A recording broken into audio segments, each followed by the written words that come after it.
Hello, ladies and gentlemen from around the world. Welcome back to our special program. It's been a wonderful week so far. I hope you've had a great week wherever you are. It's a pleasure having you back here with us. And today we have a very special topic that we're going to be discussing. And it has been a subject of international news for the past couple of weeks. And I believe that as we discuss this topic, it's going to bring a lot of illumination. And we're going to be saying a lot of things that you might not have heard elsewhere, because our perspective today is going to be quite different. We're going to be trying to get to the root cause of the problems that we have in Nigeria. The title of today's show is End SARS Now.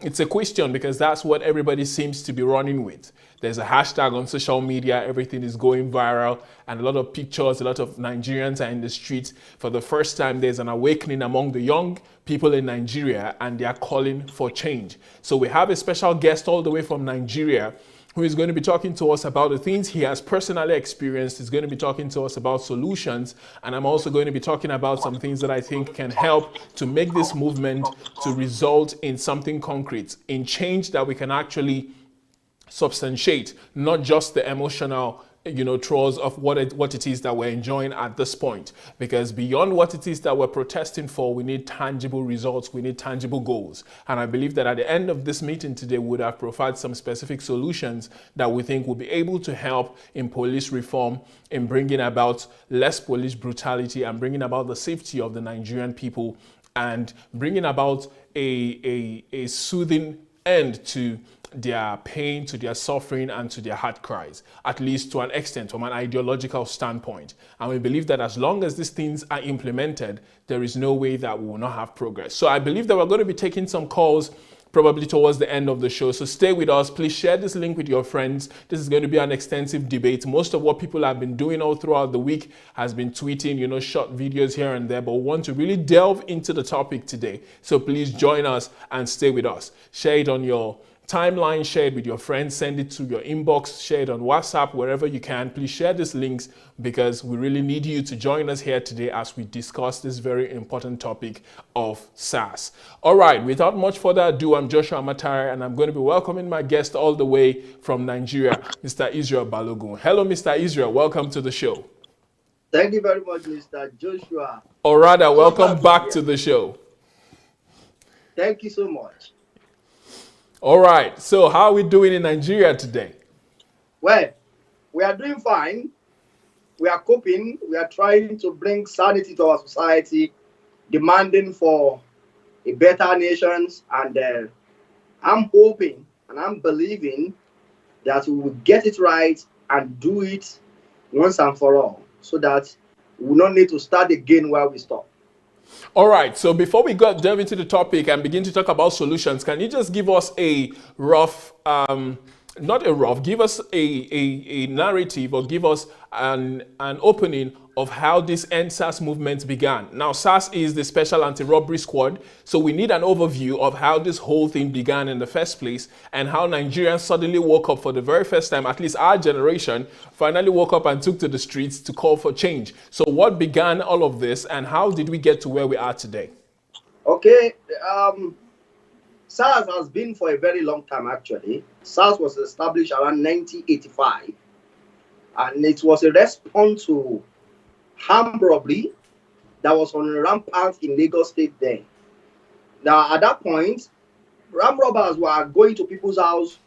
They will come with a pickup. They will pack your load, not only steal your money. They will pack your load, your TV, your carpets. They will go with it. Cars were being snatched. Armed robbers everywhere. So it was designed to be a response to armed robbery. That was the beginning of SARS.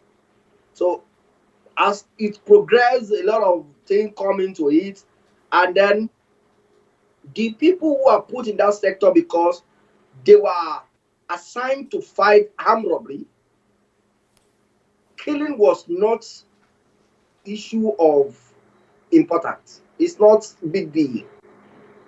Because most of the time they will confront with armed robbers, thieves, so they were killing. So killing became something that is not prone. They were not questioned for why did you kill this, why didn't you kill this, and all stuff. They were killing as they wish. So That was what was going on in that system. See, it comes to a point when they are no longer killing only armed robbers. They were even killing people who could have been, who is not armed. Because, okay, for example, but maybe some people are involved in bank robbery and you engage them, there's every possibility that somebody may die. At that point in time, police is not mandatory to care about either you die or not, because at that point you are being fired at, you should fire back. So at that point, anybody can die. But when it comes to even people who are not harmed, they may have suspicious actions, they may have things that is capable of charging them for anything, but they are not armed. Not only they are not armed, they are not attacking you. So, but because maybe you find some dollars with me, $10,000, $20,000, and you know if you don't kill me, I may question you or demand for your money. So if I find some money, killing you may be an alternative. If in the course of arresting you, you are arguing with me, and don't forget, people in this sector, they were also they use drug. People in this, can you hear me, please? Yes, I can hear you. Go ahead. People in this sector, they are also individuals who are exposed to killing, as I've said before. So killing to them is not a big deal. Just like you kill, I've killed the guy. So when you kill the guy, you kill the guy. That's nobody going to ask you, why do you kill? So that was what was happening till it gets to the time when SARS began to arrest internet fraudsters. They call them Yahoo boys, and they begin to unjustly kill them, arrest them, kill them. They go beyond even internet fraudsters to killing innocent people who have never been involved in any form of crime because of their actions that is not guided by law. And one other thing that has given them that optimum behavior is because they have not at any point in time challenged.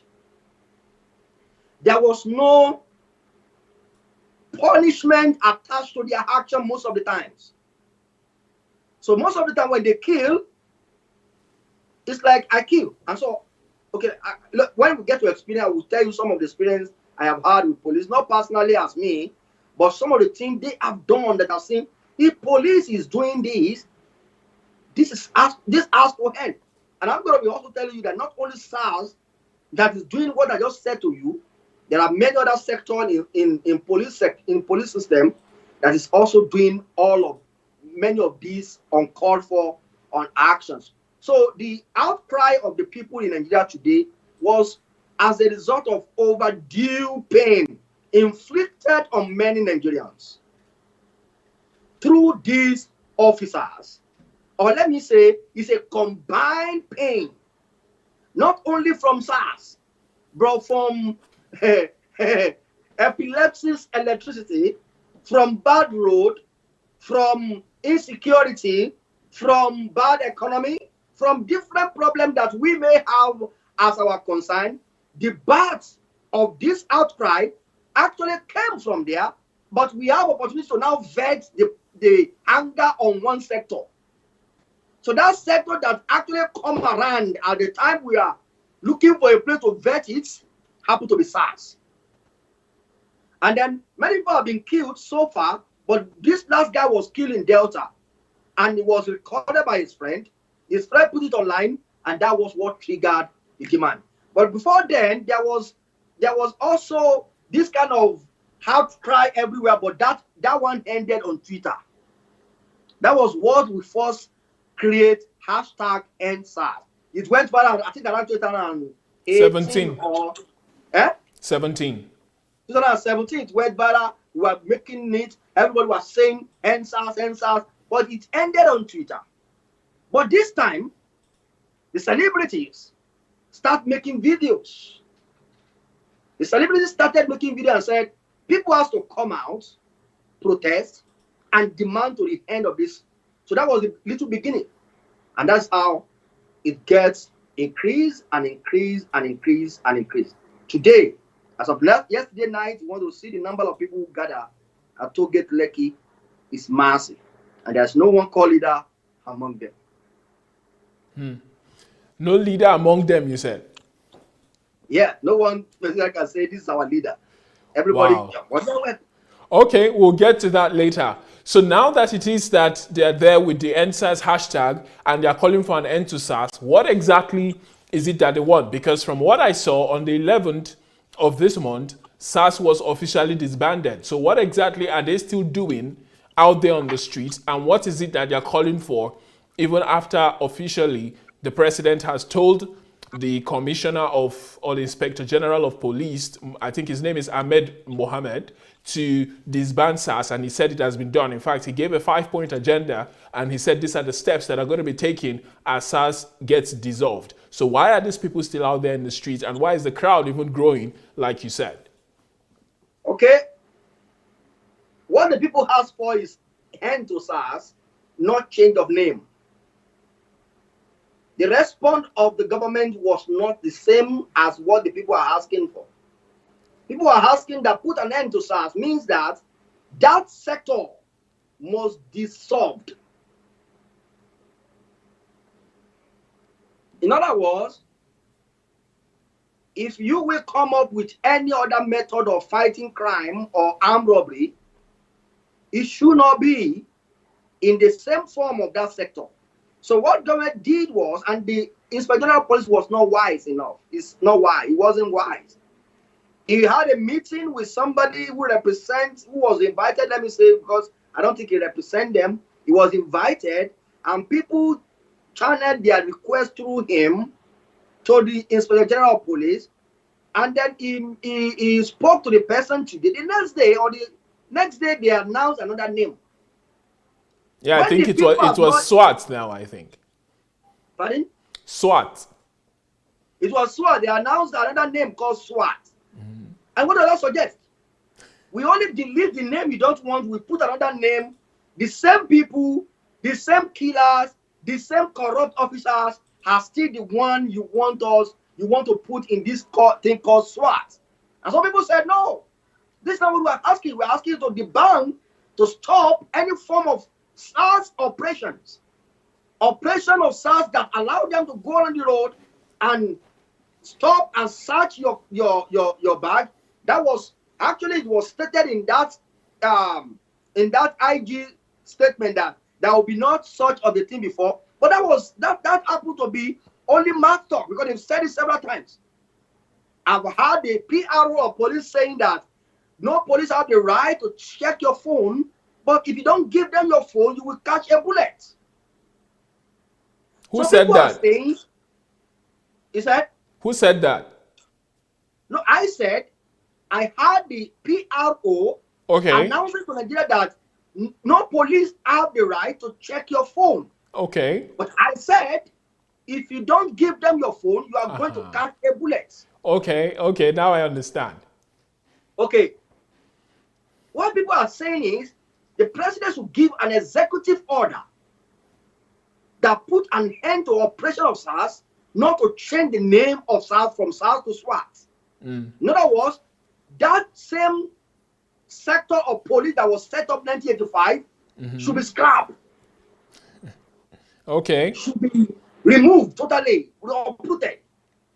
And so if it's being uprooted, the question will now be, how do you want us to deal with armed robbery? All right. So that's another question that Nigeria have not been able to think of. But I think they are also thinking, because government has not engaged them, has not really engaged them in terms of, let's talk about it. This is the reason why we need this or that. But we are going to discuss that when we get there. But I think the demand of people presently right now is not that you change their name, don't change their name. If I were not even asking you to take the one who are killing now and bring them for training, we are asking you to uproot that unit from police force totally. Okay. But here's the question now that I have for you and for the protesters. If you want the entire SARS unit to be uprooted, What exactly is going to replace it, and what is going to be done? Because I understand that members of SARS are already members of the police force. They were just recruited to join that special unit. So there is no way they're going to get fired, from what I found out, from the police force. They are only going to be reassigned to other units within the police, or they're just going to become regular police officers that go about doing their jobs. But then these guys were put there. The entire SARS unit was set up as a result of Nigerians complaining about a spike in crime, a spike in robbery. And in fact, I was looking at the statistics in preparation for this show, and I saw that 67%, at least 67% of Nigerians are in daily fear of being robbed by armed robbers, or being, being bullied, or being or being under attack from people who want to take things from them. So there is an increase in crime, there's an increase in violence, there's an increase in thuggery. And this unit was set up specifically to confront those who were especially armed and going around molesting Nigerians. So if you want SARS to be uprooted, what is going to replace it? And how sure are you that the same people who are members of the police force, about 370,000 of them in Nigeria right now from what I heard, are not going to be part of the same system? All right, I think that is exactly why this topic was titled End or SARS Now.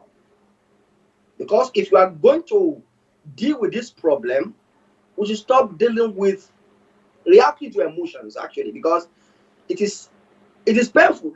Let me make this clear for everyone who is listening, that what SARS has done to Nigeria. I'm in Nigeria, I live in Nigeria.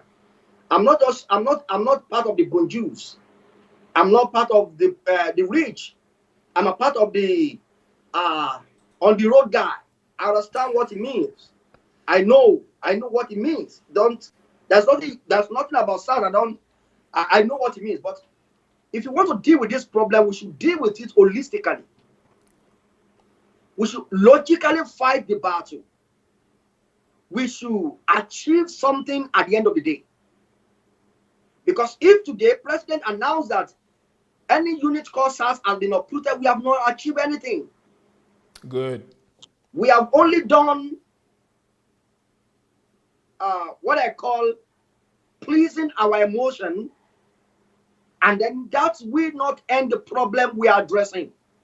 The problem we're addressing right now is brutality of the police, injustice in the society. The problem we are addressing right now goes beyond police. Is talking about inefficiency of civil servants. The problem we are addressing right now is talking about the jumbo pay for legislators.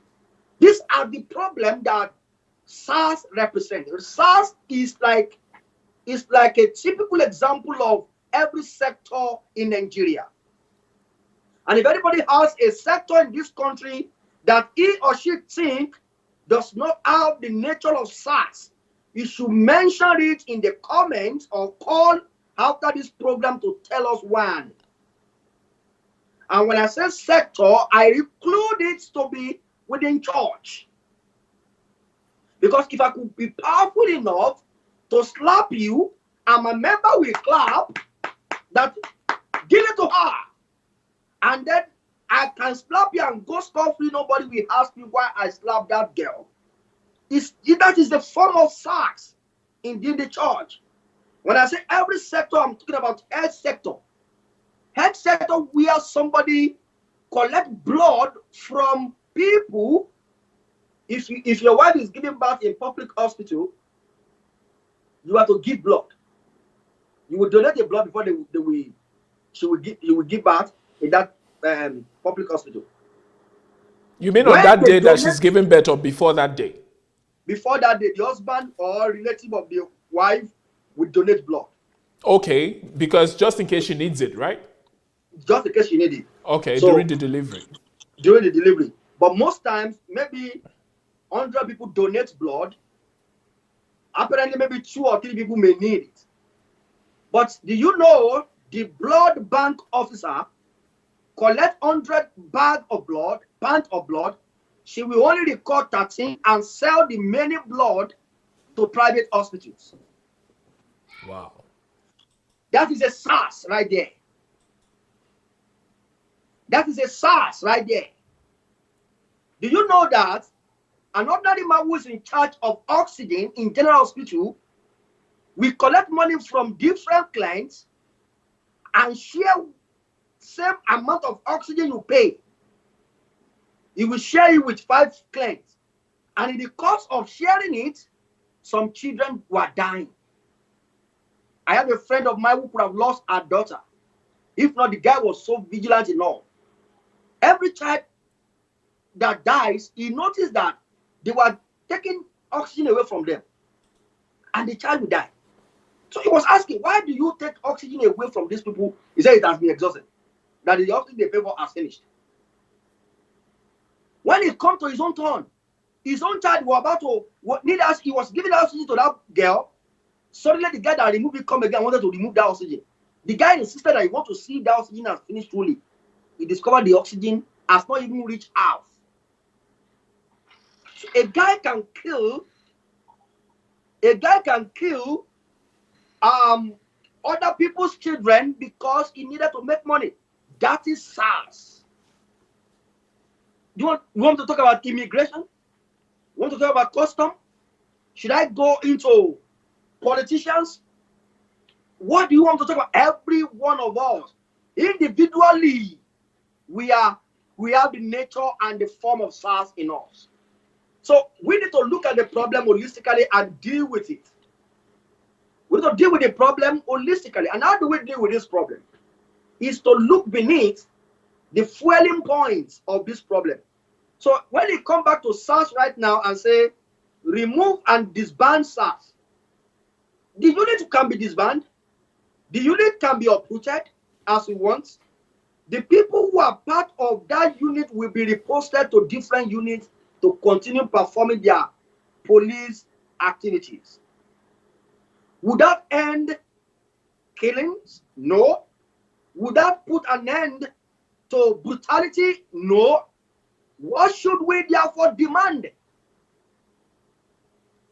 That should be our focus today. That's why I said, let's talk about end all SARS now. Because this is an opportunity to say, come guys, we should leave this. SARS is killing. Very bad. Very awful. That is painful. But do you know that a local government chairman killed more than a SARS? When it deprives you of primary education that is supposed to provide for your children, he raises criminals that will come back tomorrow and become a problem to society. Do you know that an health worker who sees his own or his or her own responsibility as something he can do whenever he likes, kill more children? Do you know that many people die in the hand of ordinary civil servants? Because when I'm supposed to get my pension, you refuse and deny me of getting it, and the children who are supposed to benefit from this pension could not go to school anymore. So SARS everywhere. We are dying. The one we see and we cry over is the one that we see that somebody shot one person down and he died instantly. That is painful. Nobody that will happen to that will not be on the street right now. I agree with that clearly. You would have experienced this kind of a thing in the hand of a man, and you will not go on the streets right now shouting that he should die. But what I am saying is, let's deal with the problem holistically. How do we uproot SARS in all sectors instead of one sector?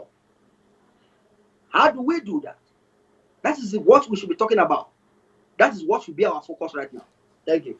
That's interesting coming from you, because most people are not saying what you're saying, and instead they're saying the opposite, which is just get rid of SARS, and as soon as that is done, we'll be fine. And I asked some of them, I'm like, who is going to protect you from armed robbers? Because I can assure you that Yahoo boys, armed robbers, and all of these kidnappers are joining you in your End SARS movement because they're happy that there's going to be less law enforcement, and at the end of the day, they would come out and victimize even you. I was telling a friend, I said, I saw some people showing up with fancy cars in places like Abuja for the End SARS protest. I said, among those people who are in that protest, they are weighing up some of the people who are coming there with very nice cars and they're taking their numbers and they're, feigning friendship. In a week or two, you will get a knock on your door because they know that you're wealthy and they'll come and rob you. So I said, I'm surprised that most people are not asking the question that what is going to happen to the problem that SARS was created to solve if we get rid of SARS. And then some people who are happy to lynch somebody on the street for stealing pure water are also out there shouting "End SARS." How are you different from the SARS people? You see other people who are cheating, other people who are stealing, other people who cannot obey a simple law. Say SARS. And I keep asking, where did the members of SARS come from? I keep asking, which country do they go to church? Which country did they school in? Which country do they live? What were they doing before they became SARS members or officers?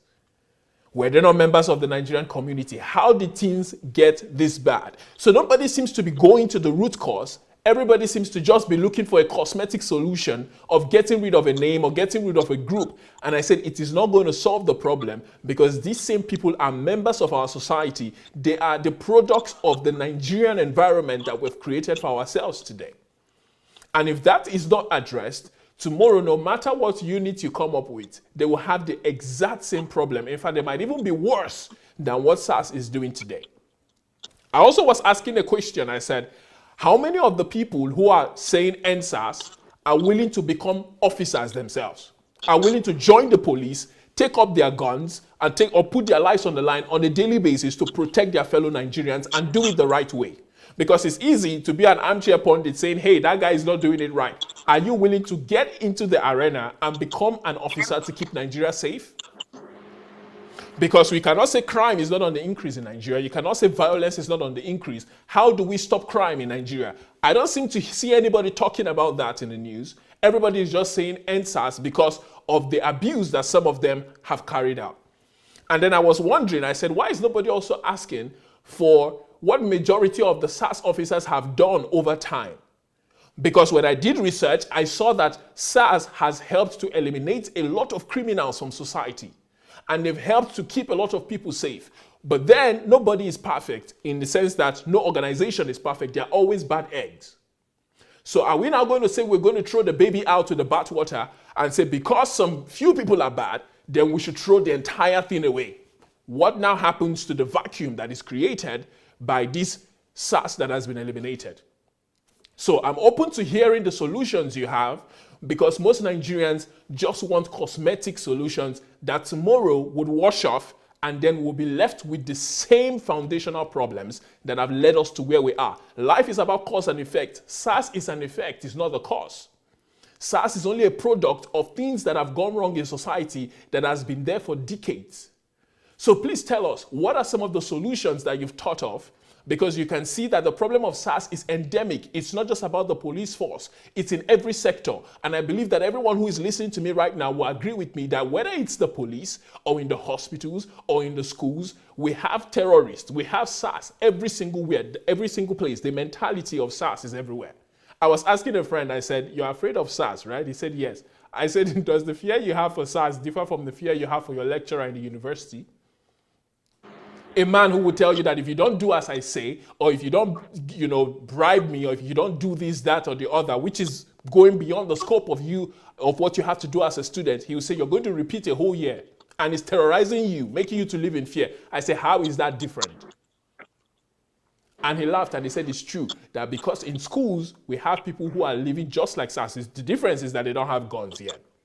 But when they have guns, the exact same result will be seen. So what solutions do you think we can go to that would help to uproot the mentality, the behavioral pattern, the lifestyle of SARS that we can see that is endemic in the Nigerian society?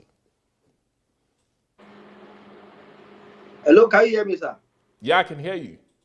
All right. You see, one thing I want us to be sensitive with is that everyone who's watching right now should know that we are sensitive to the pain that Nigerians are passing through. We are sensitive to the pain that the SARS has caused Nigerians. We are sensitive to the pain that we may be facing right now as a result of what Nigerians and what people have passed through in the hand of these people.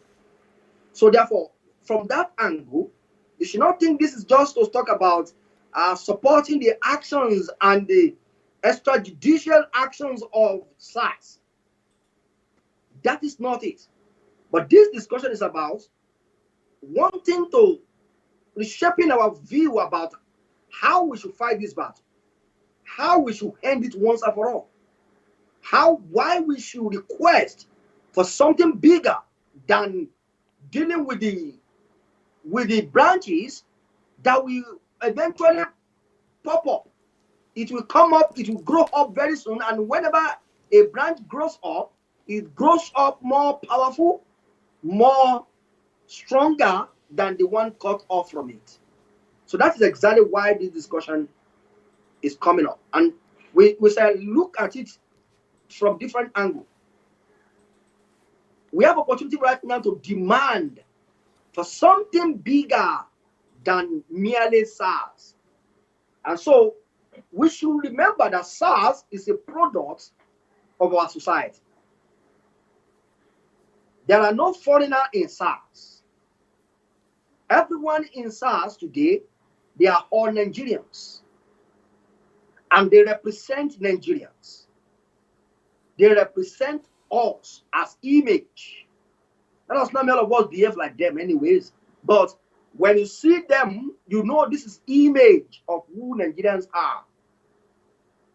And so, when we look at what SARS has done, comparing to the pain we are passing through right now, one can appreciate them for work of protecting lives and property. I'm not going to lie to you. When you hear a gunshot, armed robber releasing guns, will I stop? Will I wait? They are always there to fight.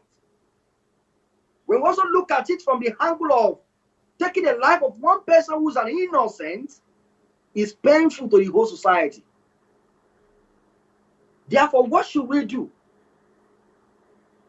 How should we approach and deal with this problem? We can change our language overnight and demand for something better than ordinary SARS. SARS is the least of our problem. I'm sorry to say that. It's the least of our problem, in as much as I want it to end as well. But if we end it today, that does not solve our problem. What will solve our problem actually is that we should look at Nigeria and locate where our problem is coming from. And I want to tell you something. If today Nigerians are not clamoring for police reformation, SARS will end, but SARS will continue. If we are not demanding for a policeman that carry a gun, has almost 5 kids, and is earning 70,000, 75,000 naira. Imagine you are legally allowed to carry gun, not that you are carrying it in the hidden. You are legally allowed to carry gun. There is no welfare for you. Before you get your salary, so many tables have removed their own cut of that money before it gets to you. When it does get to you, you have responsibility more than what you can cater for. If a policeman, okay, let me start from how is the recruitment of a policeman goes. What is the caliber of people that join police matters. And why do you have this sector not being one of the sectors where people are interested in compared to other countries, other nations of the world? What is their welfare package? What is their take home? If I as a master's holder, I as a BS holder, I have a PhD holder, I want to join police, what will be my take home? We need to start talking about reformation of police in terms of, first and foremost, the kind of training that Nigeria police got. Mr. Joshua, let me tell you something. Do you know that many police leaving academy police training who have not handled a live rifle before? Live. They have not handled live rifle. I'm not speaking assumption. I'm telling you, I have two friends of mine who left police training. They were given wood when they are doing training. They were given wood to do training. It is when they get to their station of post, that is when they will first in their life hold a live rifle. When our police is not built on intellectual capacity, when we don't build police to operate on intel, in the 21st century today, Nigeria police are still mounting roadblock at every point on the road. Which of this criminal is so stupid that we be on the road with his criminal act? When police are not operating on developing 21st century, making use of 21st century gadgets to unravel, discover, prevent crime, they can get into crime before the crime is perpetrated. Most world today, they operate their police system on intel, information. They got to know about crime before it's being perpetrated in their country. When Nigeria police are still operating in recruiting people who cannot even press phone, they don't even know how to press WhatsApp. And this also is talking to us. You can't. We are saying, let me not go there yet, because I don't want to cause problem for people to just say I'm speaking nonsense right here. So if we want to reform police sector must be reformed in holistic. Why should one man be in Abuja and is the one giving order to every other state, and then he's also lowering his allegiance to the president, because he know the president can remove him? The president is the one that appoints him, and so he die and work for the ruling party, not for Nigerians. If Nigeria need an end to Sars, we should talk about the salary of police, an ordinary policeman. A man with gun is the least he should argue with. A man with gun is the last person you should argue with. Mr. Joshua, I'm a very, very bold person. I don't care.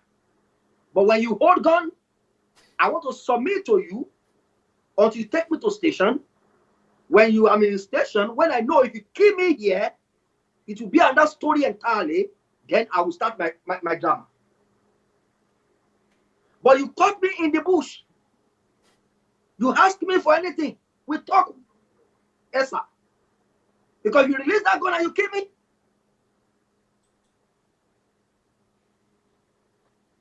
So we need to start talking about demanding for increase in the salary of a policeman in this country. Talking about the welfare of a policeman in terms of accommodation, house that he is living with his own kid. Mr. Joshua, let me tell you something about what police are passing through. And I'm telling you from the experience that I have. Are you hearing me clearly, please? Yeah, I can hear you. Do you know if a policeman die in the course of his service today, they will inject his wife and children the next day from the barrack? Do they pay them any amount of money? The money meant for the family will not get to them until after 2-3 years. And by the time it gets to them, it will have been massacred from different departments. If any police want to argue this for me, they can call in and tell me I'm lying. So how do you want a man who knows if I die in the cause of protecting the people, my family will, because he have seen his friends, his colleagues, how his children have become beggars on the road. How they inject the wife from the barrack without giving them any accommodation allowance. He has seen it. So when it comes to the time for him to stand and defend the people, he takes to his heel because he doesn't want to die. He have children at home. He have wife at home. But let's imagine that my colleague died in the cause of protecting lives and property, and he was given a befitting burial. His children were placed on scholarship to university level. The wife got the entitlement immediately when it matters. They were located to an apartment to live for the rest of their life. He knows that if I live and die today as a policeman, my wife, my children will never suffer. They were given health insurance that covers them to go for any medical help, any medical treatment at any point in time, at any level of illness, because they are children and wives of a policeman. How do you think a policeman will react in that sense? His orientation will change. If a constable today is going home with just around 40 or 45,000 on a monthly basis, and he's going to feed 3 kids, he's going to feed 4 kids. Here I'm carrying gun every day. The gun I can point at you and make sure you open your purse and give me more money. Why some people with their empty head sit in AC in National Assembly collecting 30-something million on a monthly basis? No, these are the roots of police behavior. I'm a behavioral modificator. I'm specialized in behavior modification. And so when you want to understand the source of people's behavior, why they react the way they act, all policemen, don't let me use the word all. I'm sorry to use the word all.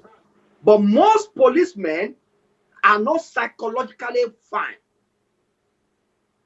Who should be collecting hazard allowance if not police? Who should we give hazard allowance to? Do you know a policeman is buying his own uniform and buying his own shoe?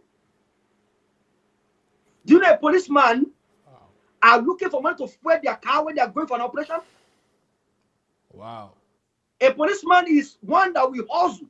I use the word hustle to raise money to fix his own car when they are going for an operation. And so this systematic problem has turned them to improvise a surviving ways. So because I am in a system that is created to create problem. So because that problem now needs to be solved, if I did not solve it, I cannot perform my function very well. I need to improvise a way of solving the problem and do my job. Therefore, the people need to pay for it. Most importantly, when I see people who are involved in internet fraudster, they are the best for me to deal with. And if I am not in the unit that deal with them, if you ride Okada and you don't use helmets, and most police also, let me say this, Mr. Joshua, that most police also, they were able to harass Nigeria because we have something they can hold on us. I'm not saying everybody. No, I'm not saying everybody. You will see them stopping the bike riders and collecting 15 naira from them. But I have a friend of mine who ride the same bike and nobody have ever stopped him. So I asked him, I said, why were you not stop it? But they stop all your friend. He said, I have my helmet. I have my driving license. My bike is registered and my paper is valid. So when a police sees me with helmet, that helmet on my head first tell him that this guy pass. If you go further to ask for my driving license, I'll bring it out. If you ask me for my document, I'll bring it out. Then they have nothing to ask of me. But most times when you see them asking money or collecting money from bus driver, taxi driver, my brother, those bus drivers, they don't renew their papers. they don't have driving license. And they know that if they don't quickly pay the policeman, he will ask them for it because the police knows that they don't have. So if he asks them for it, and when he asks them for it, they don't have the money to pay, it will become a problem for them. So they quickly tell them, they quickly pay him and let them go. So systemic, we need to look at the system on which police is being run. Let me share one experience with you shortly. And I think this will help us in the course of this discussion. All right. There was a time I involved myself in the property business. So we try to sell land, sponsor some land and all stuff. So if we have issue with some Omonile, they call them landowners. So I was forced to go get police, starting from the nearest police station who could not handle them. I went as far as Zone 2. Zone 2 You call them Omonile. Who are those people exactly? Describe them to us for our viewers who don't speak Yoruba or who don't have some experience with them. Are the children of landowners. Okay. Their father owns the land. Okay. So they call them Omonile, yes. So when I get to Zone 2... Are you not negotiating with their parents? So how is it that they are not the ones threatening you? Because they are, of course, creating problems for the business you're trying to do with their own parents. So how does that jive? Most of the time, parents are not the one you negotiate with. They are the one that represent their family. They are like family. Okay. So the holders among the family will be the one talking to you most of the time. Okay. Even when you have the parents sitting, they are just sitting there officially. The children will be the one talking to you. But most times, they are in there for dubious business. Okay. So they try to charge you more than is necessary so that they can take a cut of it before they give the rest to their parents. Is that the... No, if that is their game, it will have been better. Okay. So what is their game exactly? They try to get your money and never give you the land. Oh wow. Okay. So one land will be sold to more than 5 people. Wow. Yeah. And so 5 of you will be fighting each other, and then by the time you know it, they will still go ahead. And this is their method. When I get to Zone 2 to get the police to arrest them, I began to, when I report everything, and then I sat down, they were talking. The police were not talking their experience about Omonile. And one guy was saying, if God forgive me in my life, he be like, say, I know so God forgive me. I said, okay, what happened? He said, there was a time that it was posted to a unit. And in that unit, they mainly use them to, when this will go, this is gonna be on a platform worldwide. So I don't know the guy again. I'm not gonna take anybody to him anyways. So don't come after me and say, show us the person. I don't know him again. I don't even know where he is. But it's a fiction. It's a fiction, right? It's a fiction. I'm just giving you a fiction. Thank you. Okay. So the guy was like, they will post us to go and fight. And then, so that unit is being used to collect land. The people who sell the land will come to you and give you some money. And when you come to take over the land, the people who own the land will throw a fight. In the course of argument, police will arrive. The owner of the land will run away. They will kill those people on the land and they will throw gun at them. Wow. I said the claim will now be that when they went there to go and settle the matter, the people shot at them. And yet they were killing a lot of people for these Omonile people. And so that is a typical example of the rottenness in police sector. That means the police just turned into assassins for the Omonile people. Of course. Are they the only one using them? You want me to tell you about how thugs use them? How thugs use them to settle their scores? And because they have the legal right to carry gun, and when they come to a scene, they have the duty and responsibility to protect themselves from being killed. They can frame you to shoot at them, to have shot at them, and then they can kill you from there. These are the typical example of what Nigeria police look like. So when we talk about end SARS, we should be talking about end all SARS. And the first thing that must be done is that SARS must be, police force must be reformed. I mean reformation from the top to the least. And what caused last reformation is law. No nation thrive, I repeat, no nation thrive above the level of the soundness of his law and commitments. His commitment to implementing and executing the law. Two things. If the law that govern and that check the activities of Nigerian police is not sound, if it is sound and there is no one that is committed to implementing, executing such law, SARS will never end. Pray, do work prayer from now to eternity. March on the road and pray from Lagos to Ibadan. Hi, Israel. I'm telling you today, that will not end. Because it is the reformation of this law that will guide both the criminals among them, the saints among them, the one that want to do good but is going to be influenced later. It is the reformation, not only reformation, not only sound, but commitments to implementing laws and order. You know, Mr. Joshua, truly righteousness exalts nations.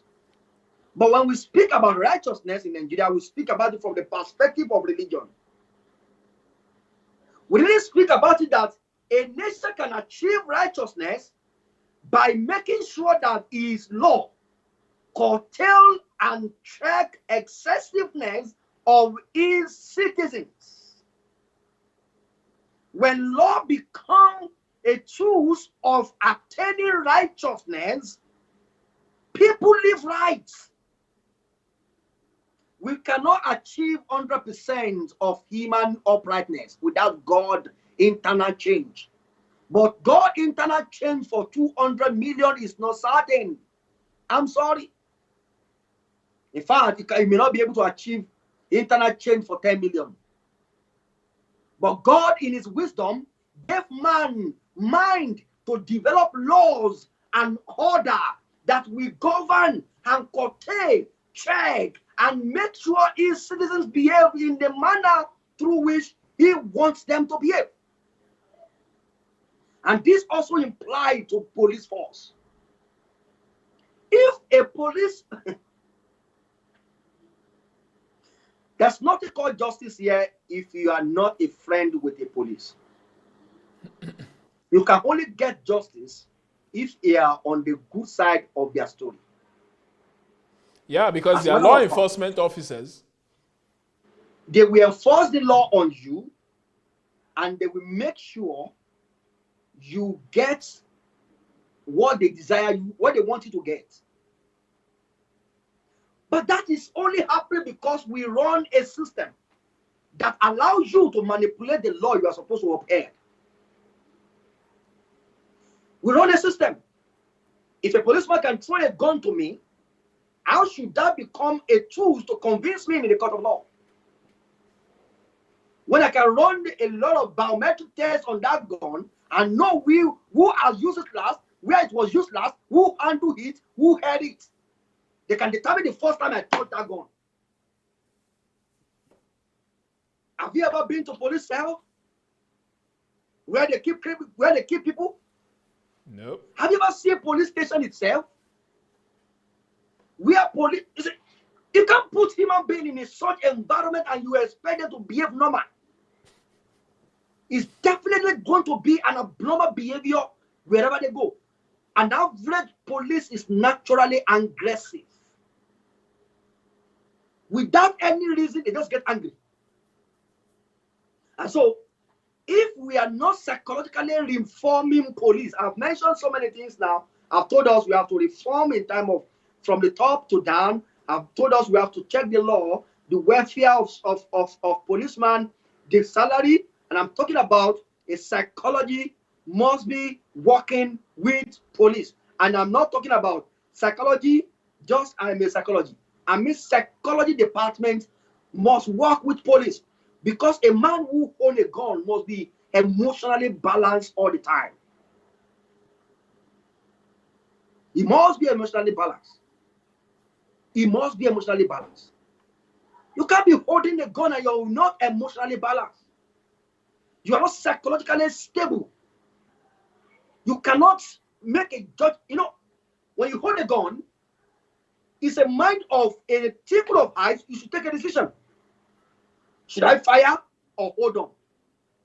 And if you cannot think like that, you are going to be irrational in all your decisions all the time, because you only respond to it the way you see it. So we want to end SARS. Let all SARS. Let end all SARS by ending the welfare of police. The training of a policeman should not be a training like you just put people in prison, put them to wear white clothes, jog every morning, learn to salute officer, but who is training them on investigative that is based on technology driven? Who is training them on developing tools to combat crime? In a case when I want to take a Yahoo boy who's resisting to be taken to a station, I can use electric shock to get him down instead of using live bullets. Inasmuch you are not harmed, but you are resisting arrest, and I need to take you to book, I can use electric shock to get you down. But does police even have bullets to cause of electric shock? So if a policeman is going out, I've seen a SARS who cocked gun at me. At that point, I nearly urinated on my body. One of them stopped me. I was driving my brother's car. It happened to be Jeep. So when I came out of the car, he said, what do you do for a living? What? I said, calm down, sir. The second one that was on the other side thought maybe I was arguing with him. He just turned by, just said, Karaka, are you one of them? Let me fire you now. Wow. I said, sir, I'm not one of anybody, please. Why is he responding in that manner? He's responding in that manner because he's not psychologically stable. He has been introduced and exposed to an acidic environment that has culture influence made him to behave in that sense. So Nigeria needs to look at it, and what should be our language? Reform police. What should we be asking for when we say reform police? Nigeria should be asking that Nigeria police should be reformed by reforming their laws, their code of conduct, their ethics of works. You as a police officer, you can't have interest in a case and take it on. You must follow what instruction the boss is giving unto you. You will lose your job, or they will post you to one village at Sambisa, where you will go and suffer the rest of your life there. If your senior officer is telling you this is the way, and you are saying, sir, this is what I think is right, you cannot say it. So Nigeria needs to come up with something more robust, more better. And if I'm allowed to go further, yes, beyond please go ahead. police force, beyond police force, you know, before I leave police force, let me say this. Every police also need to understand that every police officer gets into police force coming from a background, from a family, from a home. And so the value system of Nigerians also matters. How do we develop our people, our country, to behave rightly? I don't want to be talking about what our own side of the problem is. What is our fault? To be candid with you, Mr. Joshua, we should not lie on these people totally. Some of these people are decent enough to ask you, please park, let me see your paper. But because it's a police asking me, police asking me paper. I'm not disputing the fact that police excessive is much. But I'm also saying that we also respond in a manner that police asking me paper. You hear them saying, okay, what's the problem? What do you want? And so what? And from there, because the policeman knows that, okay, you want to ridicule me, look at me and think I'm not nobody, I will show you problem. You see the difference? Most time when they stop you, I said, good afternoon, sir. How are you, sir? I'm fine. Okay, you hear them saying, okay, what do you have for us now? You want to hear me? You want to hear me? I collect Roger from police. How do I collect Roger? From Lagos to Osun State, Musa, when I travel, I see more than 1, 2, 3, maybe eight roadblock. And when they stop me, okay, what else, sir? How are you, sir? Before you ask me, what do you have for me? I say, okay, I bet dash me 200. He would just bust to laugh. Hey, this is my me dash you money. Make the police give me money too now. You see him put his hand in his pocket and bring out of the money he has been collecting and dash me.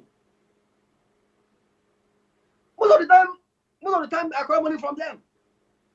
But the way most time we respond to them, it gets them influential, it gets them angry, and they also want to respond in that manner back to us. Because they also want to let you know that you cannot ridicule me, you cannot look down on me. That does not mean Nigeria police are not excessive in their actions. I'm not exonerating them from this problem. They are responsible for the problem. But I can tell you, most Nigerians does not respect them as a police, not even as a police, as human being. When we see them, we look at them as police. Police. And this police we are talking about is holding a gun. And this police that is holding a gun is not psychologically balanced. This police that is talking about does not have a good value, honor, respect for life. Do you know what life was in Nigeria today? With 2,000 naira, you can get a human being killed. Wow. People can be given 5,000 naira to go and kill someone and they go and kill that person. So life does not worth much. Mr. Joshua, before I go out of police and talk about other area of SARS that I think should be looked into, I want to consider this. And let me hear your view on this. What do you think? I feel like everything you've said is correct, and I like the balance that you're drawing, both from the perspective of the civilians who are supposed to be protected by the police, and also from the side of the cops who are dealing with people who they are supposed to protect, but who are not showing them the adequate support, who are not giving them the adequate respect and cooperation that they require. And also, you're right when you talk about the psychology of the police. A lot of them are psychologically challenged due to the fact that they face violence on a daily basis. For example, many of them might be in one shootout or the other. They might be in one violent altercation or the other. And over time, that can darken the mind. That can make somebody very callous, because when you keep staring into the abyss, they say the abyss stares back at you. And sooner or later, you become somebody who thinks like a criminal, who acts like a criminal, even if you're supposed to be on the right side, because you deal with criminals almost every day. So there's supposed to be a psychological evaluation done for some of these policemen, especially those who discharge their weapons. For example, in the West, if anything goes wrong and you discharge your weapon, even if it's just one bullet you fire from your pistol, you're supposed to file a complete police report. You're supposed to go and see a shrink for a mandated period of time, probably a couple of weeks. You're supposed to discuss your feelings. You're supposed to discuss your dreams. You're supposed to discuss your habits. And you will be on desk duty. You're not going to be going into the field during this time. So during this psychological evaluation, you're going to be on desk duty. You're not going to be pushed back to go into the public yet until you've been certified by the psychologist to be properly, in good mental health. Then you can go back into society. So that is how civilizations are being built and law enforcement is done in the West. Now in Nigeria, we don't even have shrinks, or I like calling them shrinks and they don't like that. We don't have psychologists to help our police officers who are going through trauma, who are going through one challenge or the other, who are seeing violence on a daily basis. They don't have any coping mechanism. Many of them, alcohol is their coping mechanism. And when you have a drunkard holding onto a live weapon, and the difference between life or death is him just pointing it at you and pulling the trigger, there is no way things will not go wrong. It's like we're living in a jungle where it's just those with power who just enforce and oppress those who have less than they do. And it just keeps snowballing like that all over society. So I think what you've said is very right. And there has to be a holistic approach to reforming the police. I love the police reform hashtag. That is my favorite. I don't really buy into the end SARS mentality because it is a cosmetic solution. I prefer the police reform because it talks about character. It talks about manner of approach. You talked about the fact that some policemen just meet you and they begin to harass you over nothing. Even the way you talk to someone, the person should feel that this man is on my side. Most policemen, when they stop you, you feel like you're under interrogation when you've done nothing wrong. In fact, in the West, for them to interrogate you, I saw something some time ago, and I and a friend were making jokes about it, how the British police arrest you. They will come to you and they'll say, oh, hello, sir, can you please step out? We want to talk to you for a second. And then when you're stepping out, the next thing they're bringing out their handcuffs and they'll say, please, sir, can you turn around for us and put your hands behind your back if you wouldn't mind? And you're somebody who is being arrested, and then you're putting your hand behind your back and they're like, okay, please walk with us to our car. Please watch your head. They'll even help guide your head into their car. And you're a criminal going to jail. So they have respect for human life. And that is something you mentioned. Most Nigerians, I am very sorry to say, but we don't have respect for human life. We don't even know what it means to have respect for human life in Nigeria. And that is why that same issue is being seen in the police. So when you have somebody who has mental problems or psychological imbalance or has a lot of emotional issues due to the fact that he's not getting well paid, he cannot take care of his family, and he's seeing young guys who are a lot younger than he is enjoying life and they seem to be living large, he becomes bitter, he becomes angry, he becomes jealous, and then he acts out of that jealousy and tries to extort some money from them, thinking that will make his own life complete because he needs to pay his bills. All of these things are issues that have to be resolved. And that is why I wasn't happy when I was looking through the internet and I said, what are the policies that these people are calling for that should be passed in the legislative branch? A lot of them were shouting about Buhari. I said, Buhari does not make laws. He's the president. We should be talking to the senators. We should be talking to the House of Representatives, because the laws they pass are the things that are going to be enforced. And that is where what you said about law comes in. If there is no law and there's no proper law enforcement, there's no way the society will be able to work in a cohesive way. There will always be these issues of violence coming in from the police, because the police don't see themselves as part of the community anymore. They see themselves as above the law, instead of them to see themselves as people who are also part of the system, part of the law, and are supposed to protect those who are not walking around with live weapons. So it's a very extensive thing. In fact, I feel like if we discuss the whole of this today, we might be here for 3 hours. But yes, I believe that what you've said is correct, that we have to have a holistic police reform bill. We need to go into genuine police reform from the bosses to those. Imagine you telling us now today, I don't know whether other viewers knew this, but I didn't even know that in their training, they don't even use live weapons. Because when you go for training in the West, you have to use, first of all, you use the rubber bullets. And then after the rubber bullets, in your final stage, you use live rounds, because they need to put you in real dangerous situations to see how you react under pressure before they put you in the real world where you get to hurt people. And then when you get to shoot someone and the person's life is gone forever, and then you say, oh, it was a mistake. That is negligent homicide. You go to jail for that. So in training, they will put you under the most intense of situations to make sure that you know how to handle pressure with live weapons. And when you pass, that's when you're now graduated into working with a senior officer over time before you're left on your own to even do things by yourself. So the training, the salaries you spoke of, I was listening to a woman who spoke about how she collects just 65,000 naira a month and she's got kids to feed. She said it's not even enough for her transportation, for her to go from her place of work to her house in a month. And she says sometimes they don't even get paid for several months. How is such a person supposed to function as a law enforcement officer when they are not well taken care of? So it's such an extensive topic, and I feel like there's a lot that has to be done to bring about police reform, both from the side of the police and from the side of the civilians. And I just want to say before I go on that I applaud the fact that Nigerians are finally awake. It's like we've been asleep up until this point. If they told me some time ago that Nigerians will have a viral hashtag, Nigerians will be in the street protesting, I wouldn't believe it. But I'm happy that finally there is a movement that is waking the conscience up of Nigerians, that is waking the passions up of Nigerians, that's making Nigerians to say, okay, we've got a problem and we want solutions. Now, many of them sadly don't have solutions, but at least they're expressing the fact that they recognize that there's a problem and they want someone, anyone, to give them a way out of what it is that they're facing right now. So that is something to be commended. And also, my heart and my sympathy goes out to those who have lost their lives in this protest. They are heroes because they came out to peacefully protest and they were met with force. I don't understand why the Nigerian police is using force against peaceful protesters. These people are not causing any harm. These people are not attacking anybody. They're just out on the street asking for something that is their right. I don't understand why they are being shot.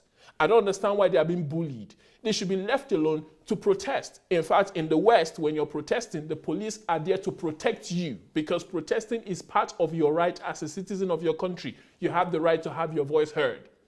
So it's strange that in our country, people are firing live weapons at people who are just protesting. If they are criminals, for example, and they were doing something untoward or they were doing some things that were wrong and breaking the law, I can understand. But most of these people who they are shooting are innocent people who had no weapons, who were not violent towards anyone, who were not a threat to anyone, except, of course, to the powerful establishment that don't want to reform the police. And now they are dead because they're just asking for what is their right. So my heart goes out to those people. I believe that your labor will not be in vain. I believe that the lives that have been lost will not be in vain. And I believe that God will comfort every single family that has lost someone in this fight for justice. And I believe that at the end of the day, we'll have a more just and equitable society, and the lives that have been lost will not be in vain. So my heart goes out to those people, and I want to say, just keep asking for what is right. Keep seeking justice, because without justice, we won't have a fair society. Without justice, we won't have peace, we won't have joy. Even our economy will not matter anymore, because an unjust society would have economic issues as well. So I believe that that's something that we need to address as we move on in our discourse. So please share this link with your friends, invite them to the discourse, tell them that very soon we'll open the lines. We want to hear what some people think. And as Mr. Israel goes on with some of his analysis and solutions that he thinks would help to bring about an end to the mentality, to the mindset, and to the behavioral pattern that we see happening in Sars, but in every other sector of Nigeria. So Mr. Israel, over to you. Give us some more solutions that you think can help in solving this problem of abuse of power, abuse of authority, victimization, bullying, and all the stuff that we see in society in Nigeria. Yes, thank you very much, Mr. Joshua. I love what you have just said so far. There's no solution better than we look at it from the perspective of law. Society are built on law, wholly built on law. No nation in the world that is governed by individual opinion, individual ideas. Every idea and opinion must be formulated to law before it can become a means through which we live by it. So our agitations, demand must be channeled towards the National Assembly, as you have rightly said. Why people are calling on Buhari, I don't know. You see, the way we view politics or governance in this country is, we think maybe as a president, you can just tell National Assembly to go write that law and they will go and write it. That may be what is happening in our country, but that is not the way nations is being governed. So nations' laws are made, or executive arm of government can propose a bill, legislature can propose a bill, organization can propose a bill, even individual citizens can propose a bill through their own representatives. And when the law is being proposed for the betterment of the society, we should channel our opinion, our thoughts. And I'm not saying the streets we have occupied is not needed. I am saying it's needed until they listen and they are ready to hear and do what is being demanded. But I'm saying let us demand for something bigger and lasting. Because when you demand for end of SARS, and you do not demand for reformation of the law that is being governed, that is being used to govern, you mentioned something you just amazed me when you said it. That a policeman will release, when he releases a bullet, he has to give account of. Are you kidding me? Absolutely. He has to write a report on everything that transpired from the policeman that beginning will get to a to the burial, end. the policeman that will get to a burial ceremony, and he will first shot like 10 rounds of gun. Pa, pa, pa, pa, pa, pa, pa. The policeman that will get to wedding. I attended a wedding of recent somewhere, and a policeman came in. What the policeman, those two police guys, I don't know who they follow. They just released live bullet. Pa, pa. I was angry where I was. I stood up and said, why? The man saw anger on me and said, you, come here. I said, are you talking to me? Wow. I said, are you sure you are talking to me? Because I know you will not want to kill me in somebody's wedding. Later you look away. But if a man can just shot a gun, the same police that you are talking about now, Yeah. the same Yahoo guy that said police harassed them. Police are being hired by Yahoo guy to escort them. Criminals hiring the police. Yes, when they are going to club, they hire them to club. When they are going to party, they hire them to party. Police will be the convoy. You will be the one that will follow them to near club. Yahoo guy will hire police as a security when the people. I mean, why should pastor be going with police? Nigeria is over 2 million people. We don't have up to 700,000 policemen as I'm talking to you. Nigeria has around 600. We have 370,000. We have about 370,000, not up to 400,000. If you mathematically explain that number, you will know how many people a policeman is securing. For now, 200 million people. A 6 policeman is being attached to 1 politician. Wow. What is a celebrity doing with a policeman when he can hire private security? I'm sorry, did you say 1? Most politicians go around with 4 or 5 policemen. 1 is small. One politician is working with 6 policemen. 6. Okay, I didn't hear the 6.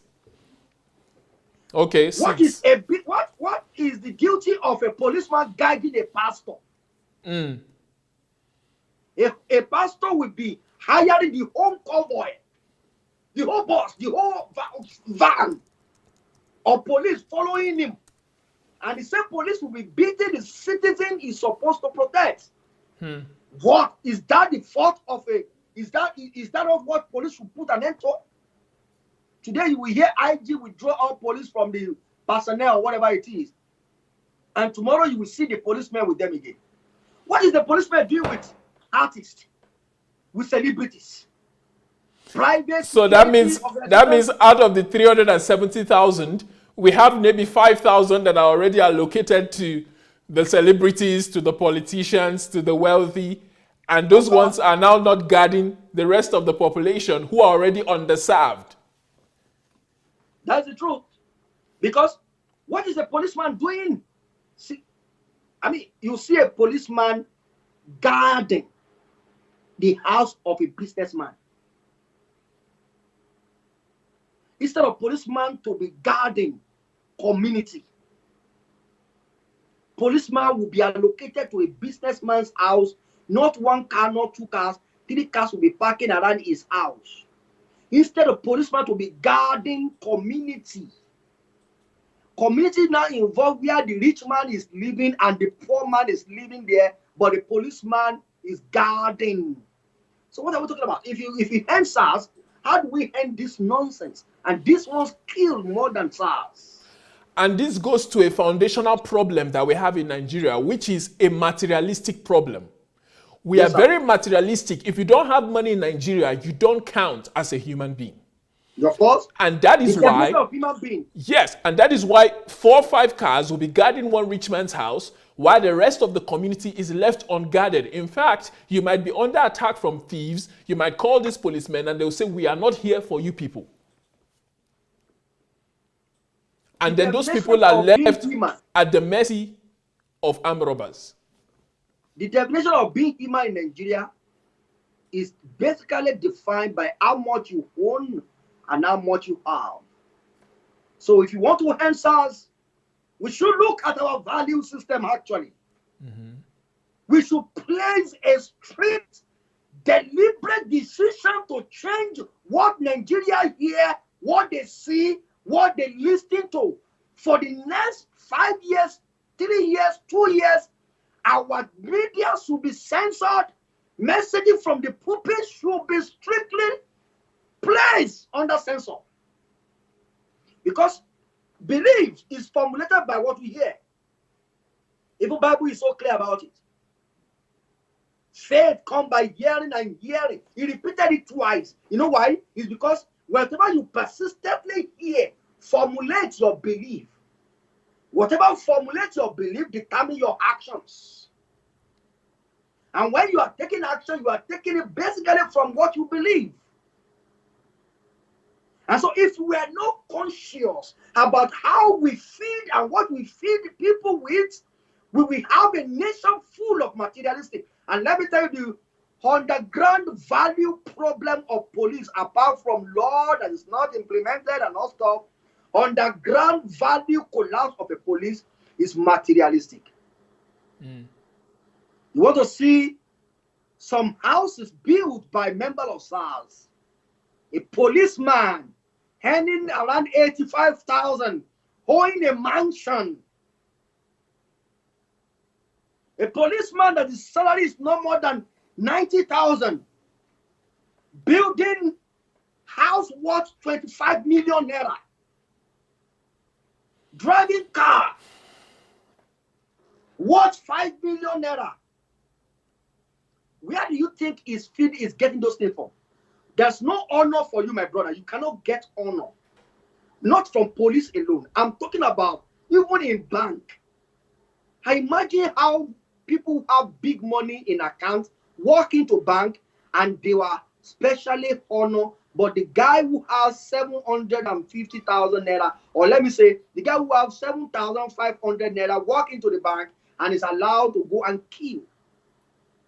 You can't get honor in hospital if you are not ready.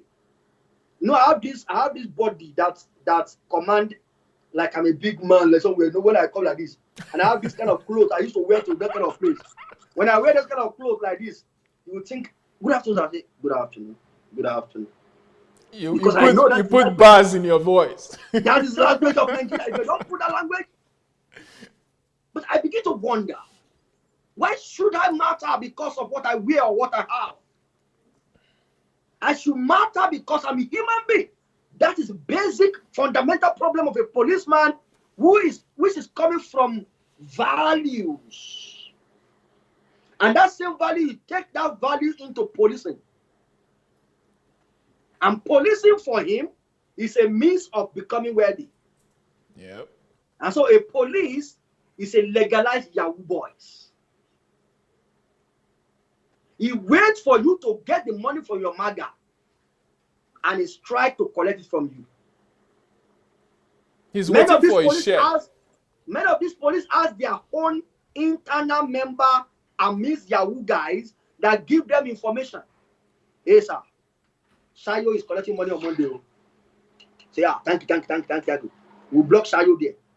And when Shayo come, when they get to Shayo on Monday, they collect the money from Shayo. And the guy who gave them intel, they give him his own share. They will buck. So, value. The value of our nation needs to be dealt with. What is driving Nigerians? What is the force behind our decisions? The force behind almost all Nigerians today. And that force, let me tell you, that force is the reason why we go to church every time. That force is the reason why we go to school. That force is the reason why we get a job. That force is the reason why we behave and we keep friends with people we keep friends with. That force is the reason why we do business the way we do it. That force is the reason why we relate. We relate with people the way we relate with them. And that force is money. The society where mammon has taken over everybody's hearts, and the mammon is coming from the perspective of honor comes in Nigeria only when you have the money. And so, how do we deal with it? Where is this value coming from? This value is simply coming from our religion teachings, our social media presentations, audio, video, TV program, video, movie. Everything we have been exposed to is talking about money. In other words, with money you have all. Religion teaches you on how to get money. And if you don't have money, you are nobody. Mm-hmm. Those who did not teach about getting money, they tell you about beautiful heaven, that you must not bother yourself about the earth, but worry about the heaven you are going into, which is so beautiful. The same message that the Boko Haram member preached to their own member, that there's a place they are going into where they have 70 virgins waiting for them. Kill them, die, you will have that reward waiting for you in heaven. The same message is what we call the holiness message in Nigeria. The message that says there is a home where there's no pain, no suffering, no sickness. Don't bother about anything here. Just please God. When you get to that place, you will have eternal joy. What is different between you and Boko Haram members? Because you neglect the society you are created in the first place to make better, in order for you to go to heaven, the same heaven where you come from. Except somebody wants to tell me not everybody is born for a purpose. But if I'm born for a purpose, why should I neglect my purpose and focus on going back to where I came from? Excuse me? My government from Nigeria sent me to China to go and represent him there. I got there. I'm bothering myself of coming back home. When I get back to Nigeria, what will I tell my government? I will tell my government that I've gone there. Despite the difficulties there, I kept myself. I separated myself from them. I never let them mingle with me. Here I am on back or clean, righteous. And my government will ask me. We actually ask you to go there and make sure that dirty in their body, let it rub on you, but make sure you wash their dirty so that they will not stain you anymore. We actually send you there to make them a better person, but you avoided them, you did not mingle with them. How are you able to make them better? If anybody will go to hell, I think that would be a major reason why you must go to hell. Yeah, we seem to be people who are light, but we do all we can to avoid darkness, and then we make ourselves irrelevant while praying that God should give us favor. It's amazing. It's amazing. I really cannot understand it myself, but there's no logic behind it because, for example, right now that we're talking about this SARS problem, the church is supposed to be at the forefront of this movement, saying that we want to volunteer to train the police on ethics, to train the police on understanding how to relate with people, how to love people, how to respect human life. We will do it for free. We will give our campus out. We will give our church out. In fact, we'll be training precinct by precinct, and we'll train the entire state police in our church. That's what we're supposed to be doing. But no church is talking about it. Only Sam Ademi spoke about it on Sunday last week, and people were talking about it online and saying, oh, that's where we're going to send our tithes to. But this should not be an issue of just one church. Every church should see this as a collective pain that has to be addressed, because we are light, we are salt, we're supposed to be healers, we're supposed to be solution bringers to the society. If people are being disenfranchised by the police, the church, the pastors are supposed to speak up, are supposed to help the government, are supposed to help the people develop new value systems that will make everybody to live in joy, peace, and unity. So it's sad that our churches are not doing enough, But I believe that sooner or later, they will begin to do the right thing, because we'll keep talking, we'll keep putting pressure on them, and we will start this movement ourselves. I believe that most of the people who are protesting right now are beginning to see for themselves what it's like to fight for something that you believe in. And that is a very important factor. The moment you understand that you need to put your life on the line when you see that things are going wrong, and you need to be willing to speak up when things are going in the wrong direction, I think that would help them. Many of them, I believe, will start NGOs, for example. Many of them are being spurred on to go into the legal profession. Many of them are being spurred on to do things differently from before, because prior to this time, everybody was just concerned about making money. But suddenly, their attention has shifted away from money, and they're not talking about justice. They're not talking about security. They're not talking about fairness. They're not talking about things that they were not talking about before, due to the fact that all they thought they needed was money. But now, money is not enough, since that money is what is even attracting them to these problems. So they are forced to say, okay, we need justice, we need law, we need better leadership. And these things are bringing about an awakening that has been long wanting in the Nigerian society. And I think it's going to go a long way to help us. So those of you who are watching us, if you want to call in, I think I and Mr. Israel will be willing to listen to some of the things that you have to say, and then we'll be responding. So please let me know if any call comes in, so that we can address it and we can listen to what you have to say together with our audience. So hope you guys have enjoyed the discourse today. We believe in police reform. We believe in anti-brutality measures taken to make sure that every single law enforcement officer in Nigeria is not just well taken care of, but is set up in such a way that they will properly take care of the communities that they have been entrusted with. The police are supposed to protect and serve the people, not terrorize, disenfranchise, and bully them.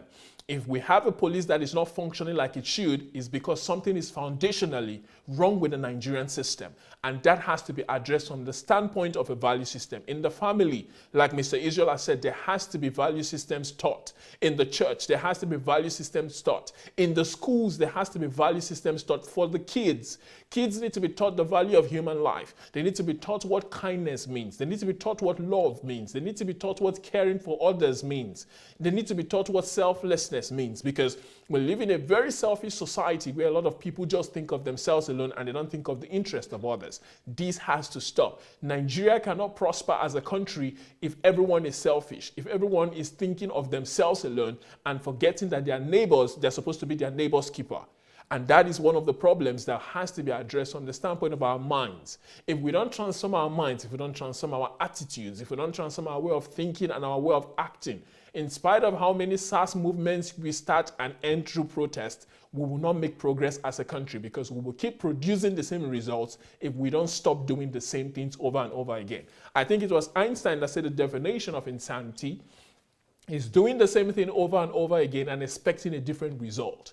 You cannot claim that SARS is creating problems right now, or you cannot complain about the problems that SARS is creating while you are doing the exact same thing that they are doing. The change has to start with us. Every single person has to take responsibility for their lives and say, how am I doing things that are wrong in my own life, and how can I become a better person individually?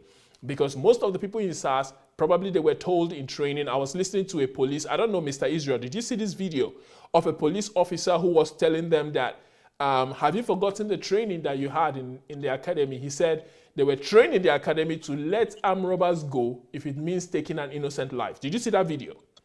Yes, sir. Yeah. So I said, how is it that you're trained not to fire indiscriminately and even allow an armed robber go if it means taking an innocent life? Then suddenly you're not, in fact, you're not going after armed robbers anymore. You are not intentionally taking the life of innocent people. It's like a complete distortion of everything they were taught. And I believe that part of the police reform needs to be penalties for people who break the law within the police. There has to be a massive deterrent within the police force, that when you're a policeman and you break the law, go to the US, go to most of the North American countries, you will see police in jail. There are a lot of them there. If you're caught in corruption, if you're caught abusing your power, if you're caught doing the wrong thing, especially when it borders on criminality, you will not just be fired, you will be sent to jail, because you will be prosecuted like every other criminal on the street. To whom much is given, much is required. But we don't have people who are going to jail. Sorry, before you come in, I saw the governor of Port Harcourt yesterday. I think that's Governor Wike.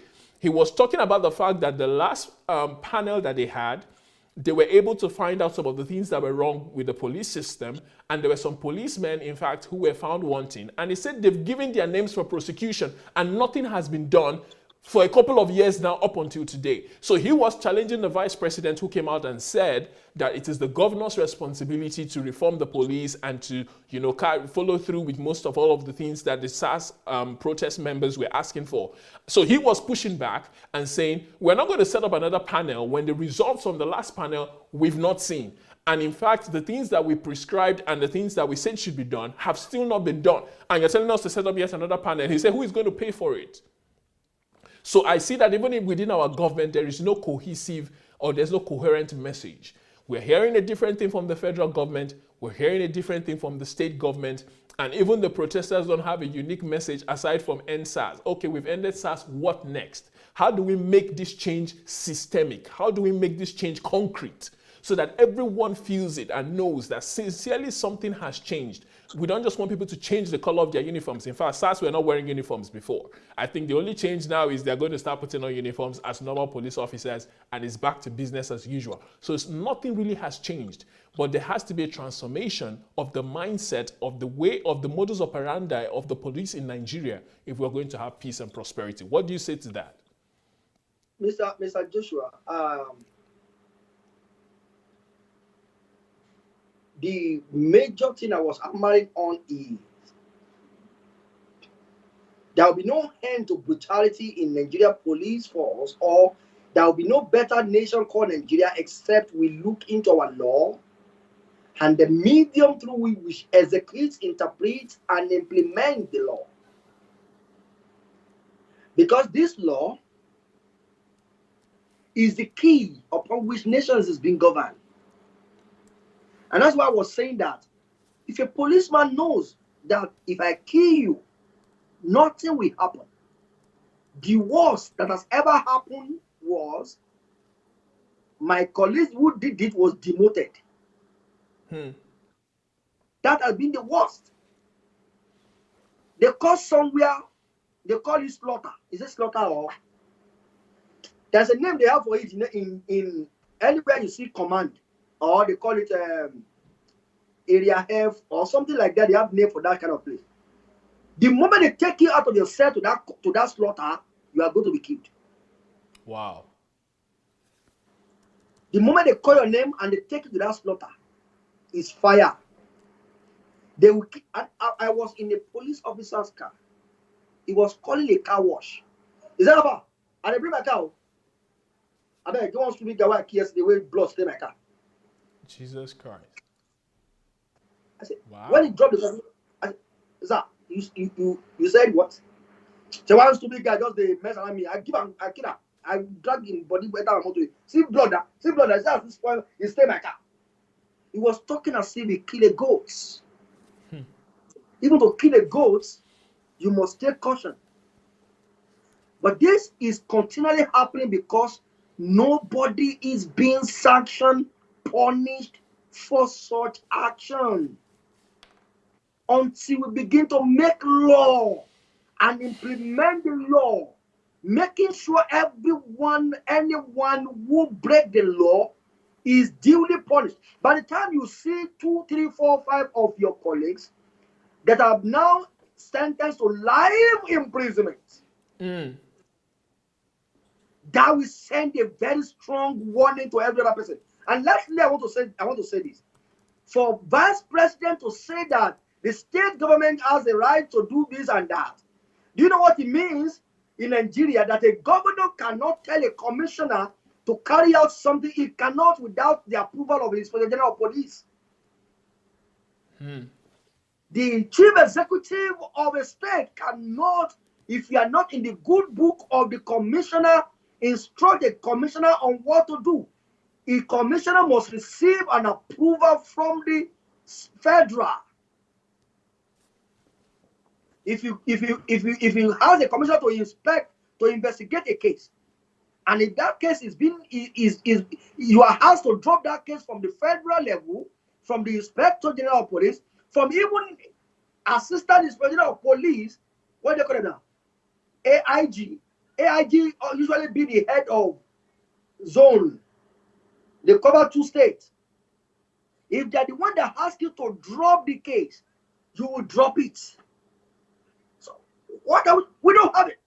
If I'm even going to talk about Nigeria as a whole, Nigeria need a national conference that will sit all down and reason within our law and see the kind of law we have and why we must design a law. And the way we design our law must become a way we live by it and submit ourselves to it.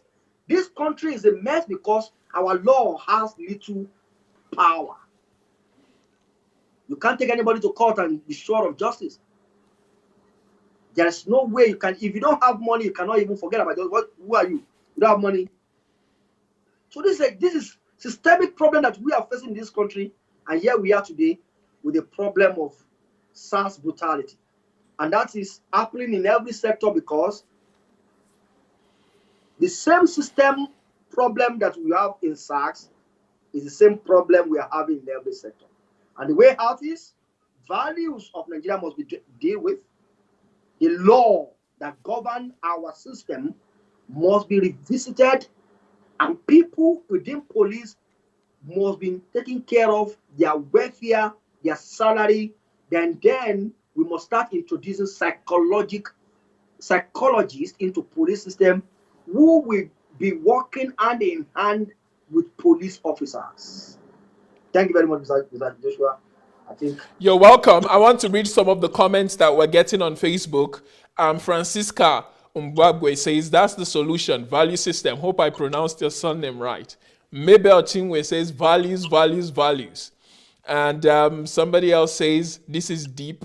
Another person says, the Nigerian church has lost it. That is Adebanjo Adebiyi. And somebody else says, that's Atobanti Bola Fanika, says, Mr. Israel is making me very happy with every point made, as if you are in my mind.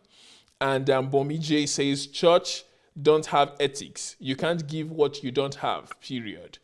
And yeah, so we can see that the viewers understand what it is that we're saying, and they're agreeing with us, and they're saying that values are what we need instead of just giving a cosmetic solution to this problem.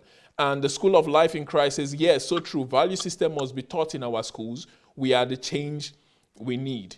And Celestine says, a country that respects personality more than truth. And that is the truth. In Nigeria, a personality can change the law into whatever it is that they want. And that is why the police will come to you, and even if they're supposed to be law enforcement agents obeying the law, they will make up whatever law they like. In fact, I've seen cases where when you have every single thing that they require you to ask, for example, they ask for your license, they ask for your fire extinguisher, they ask for your putting on your seat belt, and everything is there. Some people will say they will just come up with some random stuff that they know you wouldn't have, so that you have one reason or the other to give them money, and they'll have one reason or the other to bully you or scare you into giving them money. And this is why we have lost our country, because personalities are respected more than the law. And most people don't even know what the law is. They just want to get on with their life. So when somebody tries to bully them who is a law enforcement officer, they just acquiesce, and they said, okay, we're going to give you money. If it's 50, 100, 200, 500 you need, I'll give it to you and I'll go along. But SARS has taken it to the next level. They are collecting tens of thousands of naira from people, and that is something that is completely unacceptable. Somebody came in and they said, end Nigeria now. No, there's no way we're going to end Nigeria. It's the only country that we have. And we have to fix these problems. When something doesn't work, you don't throw it away. You fix the problems and you make sure that you come up with viable solutions. If America threw their country away during the Civil War, or even after the Civil War, we will not have America to go to today.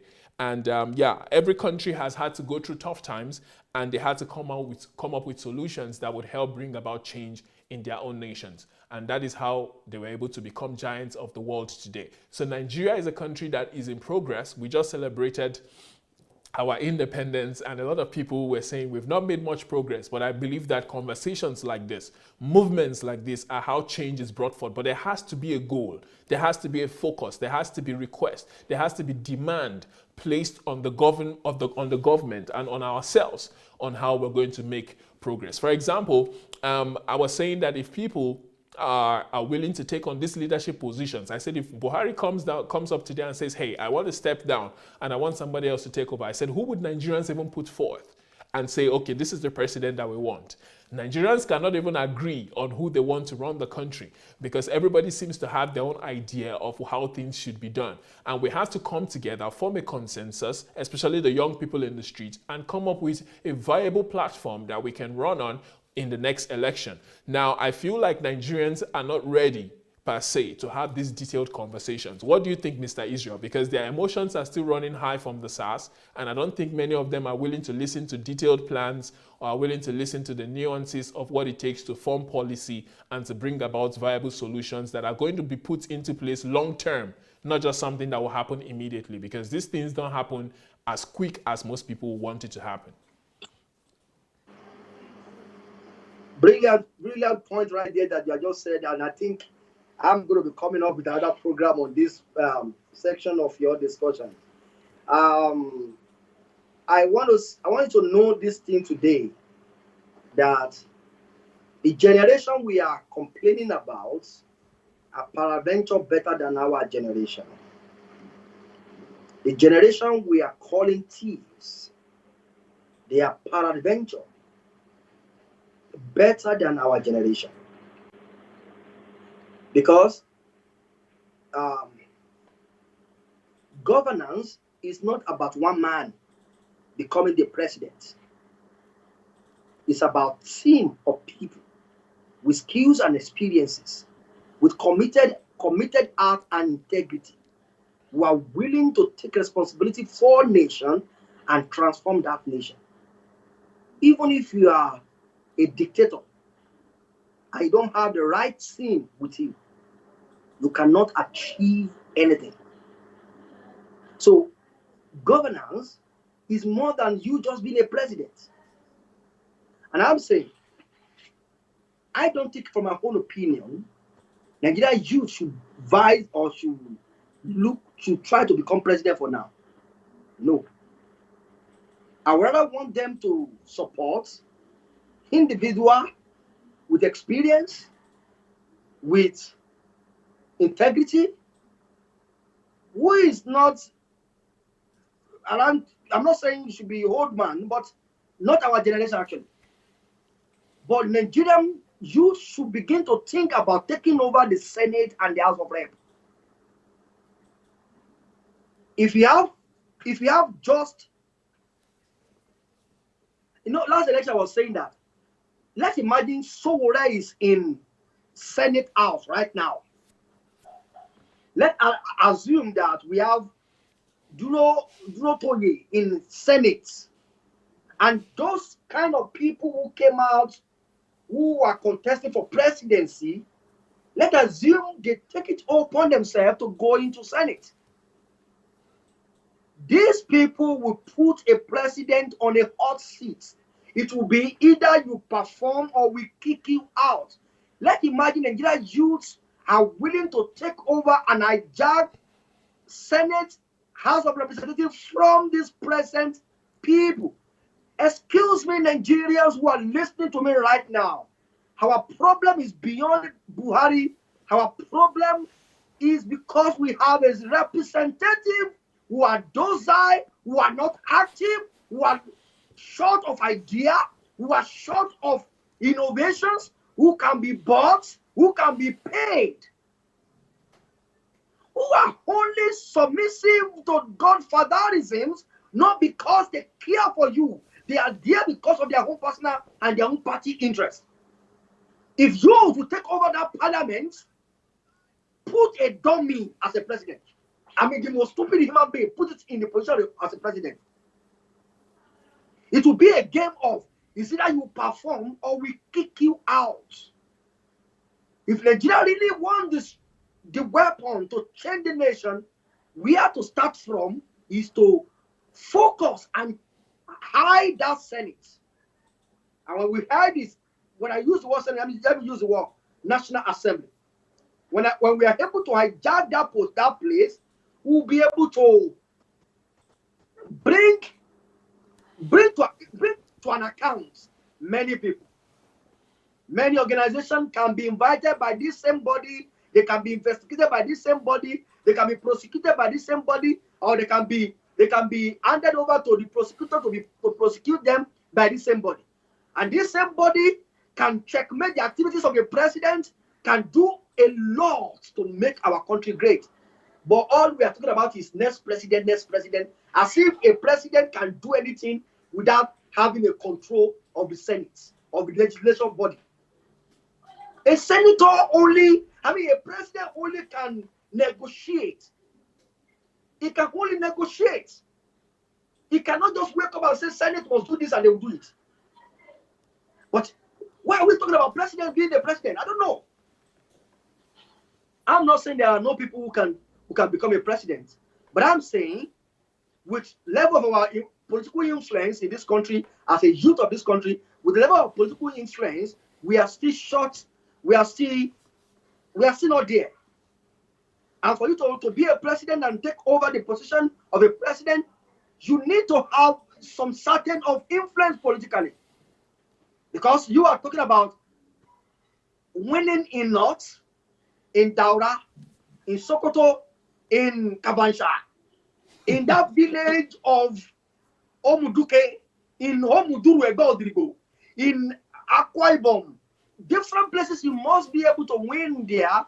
And this is a place where you cannot even talk of winning one vote. Show already even win his own state. You cannot even win your own state. Talking of winning the whole 36 nation and federal. But what do? Can we channel our efforts towards concentrating on your own legislative constituency, your own executive constituency? Channel your efforts with your friends, with your colleagues. Win that place for yourself. Go and represent these people in the National Assembly. Let any party produce any stupid human being they want to produce. It's either he perform or we kick the person out. That will be the way we can start. By the time we start from that position, we can begin to gain influence into political fame. Because if you want to take up these people in money, you don't have the money they will spend. If you want to take them up in thuggery, you don't have the thuggery they will spend. You can only win them through system. And let me tell you, their system, either you call it corrupt or not, they have a system. Yep. And their system is cutting across every word. Very effective. Politics is won from the word, not from Twitter. Politics is won from having somebody in that area. I was amazed some days ago when I was going out. I saw these old people. One woman was walking on crutches. She was going there. When she got there, I was in a bank, so I was collecting money from the ATM, and they were sitting down by the side of that ATM, and they were saying, they were chanting the name of a party, and I saw these old people responding, showing that they are party members.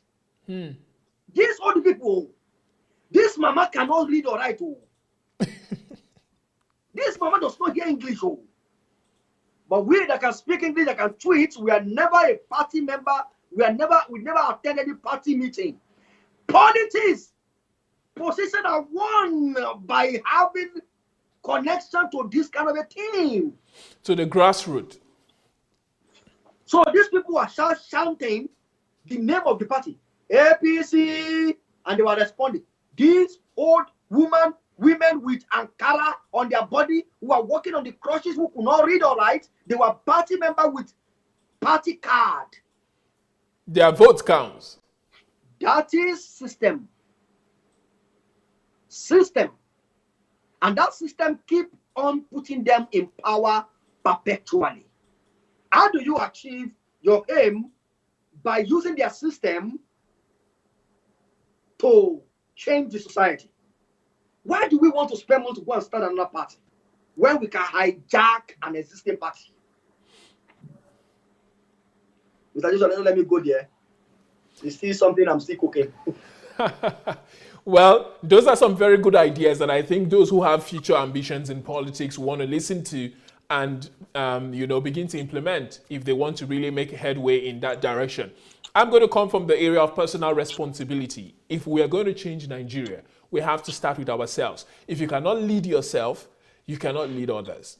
If you cannot make yourself do the right thing, even without being supervised, then there is no way you will be able to tell other people to have integrity. If you don't have to have integrity, if you don't have the things you do, Nigerians solving the problem themselves. How law-abiding are you as a citizen? Before you begin to demand of other people that they do the right thing, what are you doing? Are you loitering? Are you somebody who they say don't ease yourself here?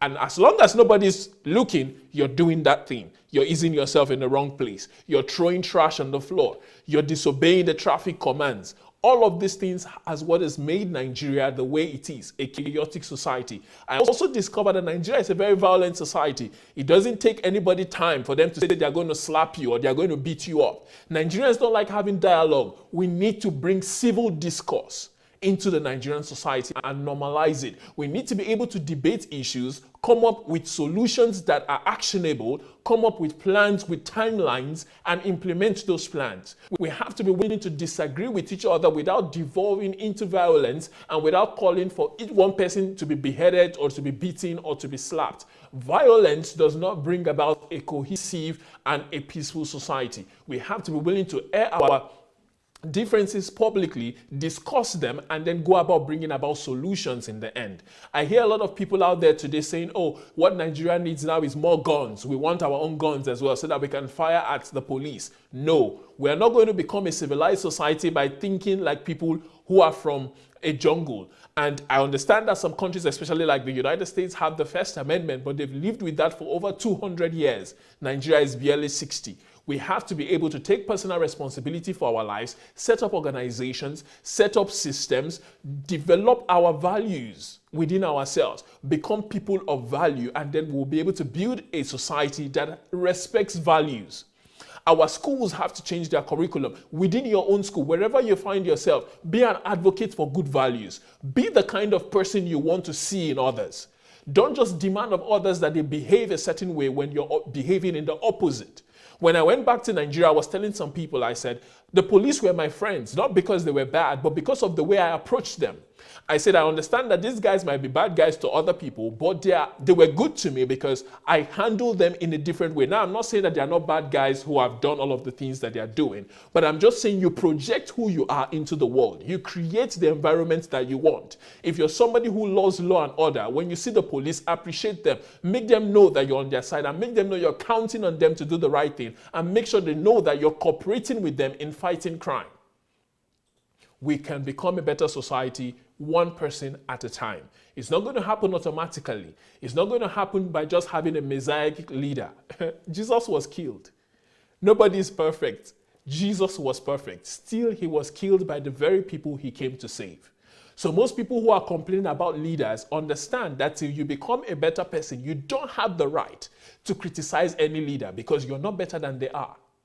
If you cannot go into that leadership position and do a better job, you see people who cannot even lead themselves or lead their families complaining about somebody leading their local government or leading their country or leading their state. If you're going to become an effective leader, start from yourself. Imbibe values. Study, read, meditate. Take time to develop character within yourself. Don't be somebody who is quick to anger. Don't be somebody who is quick to cheat. Don't be somebody who is quick to look out for their own interests at the expense of others.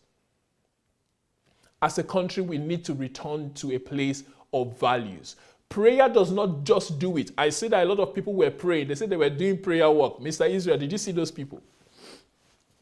They said they were praying. I said prayer will not solve this problem. It's like saying you want to cook and then you bring just one ingredient. It does not make for a food.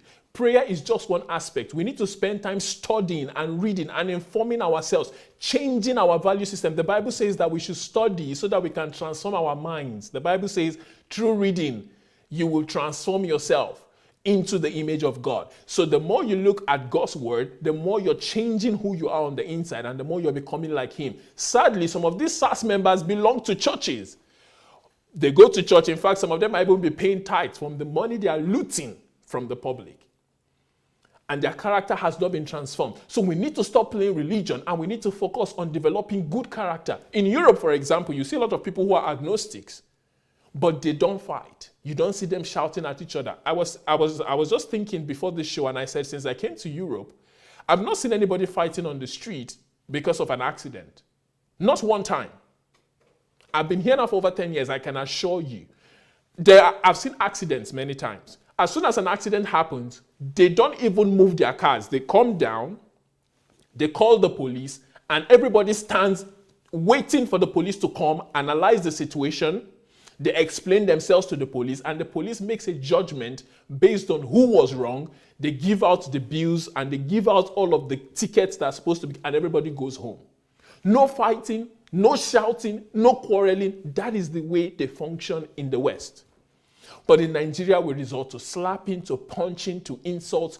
And I say it's because of who we are on the inside of us. So we can call for good leaders all we want, but leaders will not come and change your character. You have to do that yourself. In fact, you see a lot of people in your own school. If you remember, Mr. Balogun, you went to school with many people, but not everybody you went to school with graduated. But you had the same teachers, you paid the same school fees, you wore the same school uniform. Why? Because no matter what the teacher does, it's still incumbent on you to carry out those instructions and make yourself into what you want to be. You can go to church and pray from morning till night, but if you're somebody who disobeys the law, you disobey the traffic warden, what is your prayer good for? I saw people praying and saying, oh God, change our land. I said, God has told you that heaven is my throne. And the earth I have given to the children of men. I have given you the earth. And now you're calling me to change your country. I cannot build heaven and build earth for you at the same time. I have put laws, principles, and values in place to help you function. Why don't you just follow them instead of calling me to come and do your job for you? And go ahead. In the picture, when we pray that prayer, this is the picture what we carry in our head, that God will kill some people, some other set of people will emerge, who are coming, they call them emerging mighty armies. They will emerge, they will put Nigeria in the right order. That will not happen. God will not kill anyone. It's either we will vote the person out of office, or we will demand that the person be prosecuted, arrested, and prosecuted. God will not kill anyone, no matter what. Because if he will kill anybody, he must have killed us as well. Because at one point or another, we have also been wicked. So, to me, to start going out and pray, it's not totally bad if we go with it with actions, which I think the action is coming out together with it. But Christians should look at things from other angles. No one will talk like this. People said we are becoming natives because we don't pray. But they don't know that most of us lock ourselves in the room for 7 days without water, without food, and just asking God directions, wanting to know God more. They don't know that. But the reality is, you do that. Not that because when the time comes for you to come up with tangible, intellectual, lasting solution to problems, you should not hold prayer. You make a valid solution right here on this program for whoever cares to listen. And this is a simple tools through which church can take over nation. Announce on your pulpits. In my church, we have professionals who are willing to train your personnel for free. We will make our hall available to train them. If it's just Lagos State police officers alone, we will pay for their training. We will feed them. We will put them in an hotel. Let them come in batches. We will train them and retrain them. We will buy them uniforms. They don't have to spend their own money. We will buy weapons, whatever it takes, the gadgets, everything. We will do it. Give us a budget. And taking this over for the government, in Lagos State alone, that church will simply have high influence on the society immediately. Yep. But instead of us to take in this manner, we gather people, we call it work prayer. What Yeah. kind of prayer? What prayer? For what? People are getting shot. You're praying about it. Don't pray. Stop prayer. Stop it. What you should do is to gather your professionals and announce to the government the solution you have for the problem. Announce the template, the blueprints. Nobody changed a nation on their knees. In the history of the nations, if you have any, Mr. Joshua, I know you are individual who read why. If you have ever seen any nation change on the knees of prayerful people, tell me one. None. People Even who Smith go, Wigglesworth had to stand up from his knees to go do a lot of speaking and a lot of evangelizing. So knees were just one of the things he did. He didn't stop there. He had to take actions.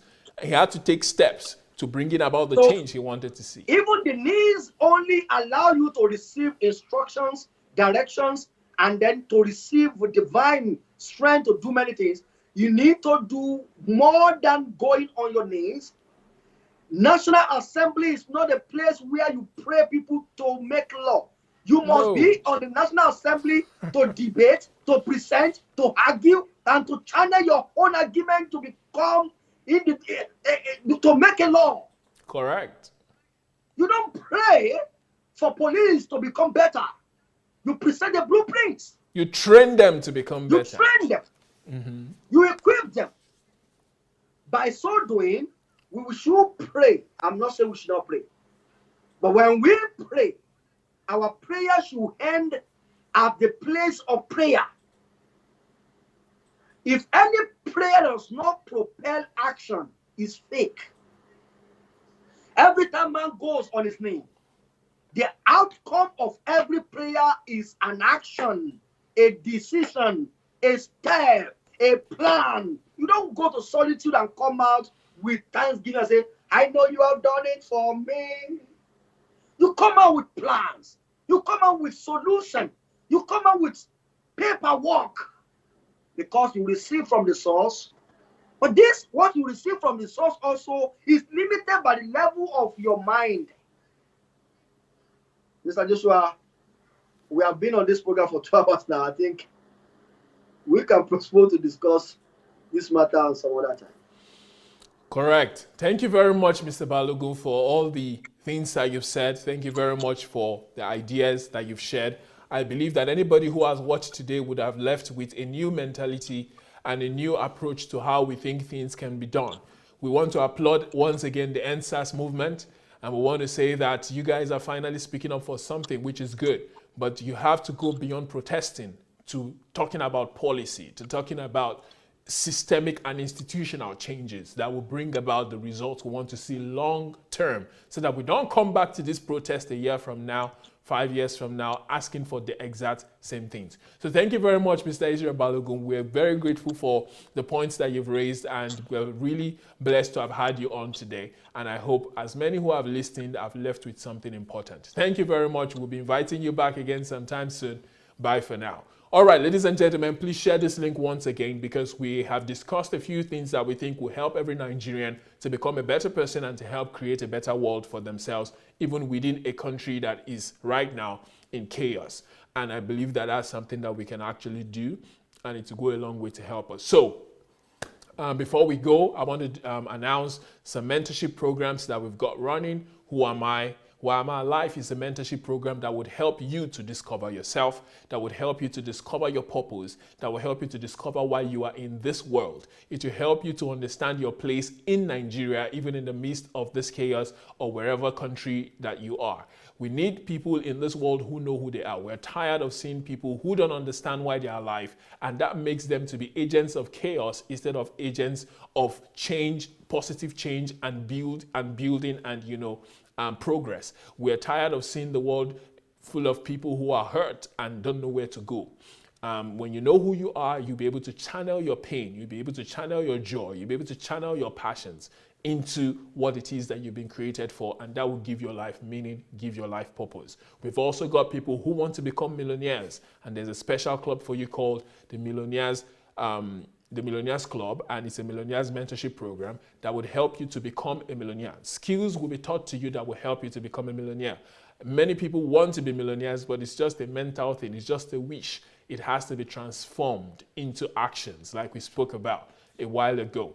You have to take actions, join this group, and you would be happy that you did. If you want to join any of these mentorship groups, please write to mentorship@godembassy.org, and you will be able to join. You will be told what to do.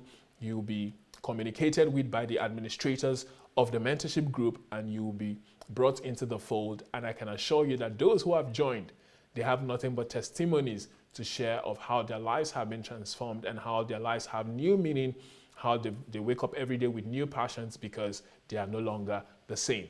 Now, if you want to buy DSA's books, please go to dsasbooksplanet.com. For those of you who are in Nigeria and in West Africa, you can get the books on that platform. You can also go to bambooks.io.